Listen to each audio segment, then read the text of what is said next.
दहिसर ते काशीगाव अशा 4.5 किलोमीटरच्या मेट्रोच्या मार्गिकेचा लोकार्पण सोहळा आज पार पडतोय आणि मी सध्या काशीगाव मेट्रो स्थानकाच्या बाहेर उभा आहे। हे ते काशीगाव मेट्रो स्थानक आहे। तब्बल 10 वर्षानंतर मीरा भाईंदर वासियांना मेट्रोची सेवा जी आहे ते मिळणार आहे। मात्र हे मेट्रोचं लोकार्पण सोहळा राजकीय वादामध्ये सापडताना आपल्याला पाहायला मिळतंय।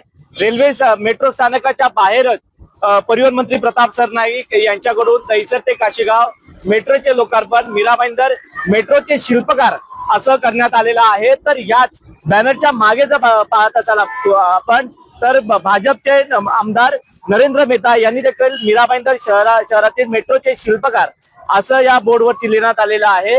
मात्र भाजप वर्सेस शिंदे सेना असा वाद जो श्रेयवादाचा वाद जो आहे तो इथे होताना पाहायला मिळतोय। अनेक वर्षापासून प्रलंबित असलेली मेट्रो चालू तरी कोणी केली, कोणी याच्यावरती पाठपुरा केला हा प्रश्न मीरा भाईंदरकरांना पडलेला आहे।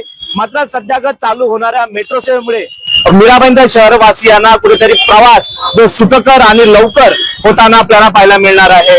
मात्र श्रेयवादाच्या लढाईमध्ये कोण श्रेयवाद घेईल याकडे सर्वांचं लक्ष लागलेलं आहे। मनोज तांबे, साम टीव्ही न्यूज, मीरा रोड।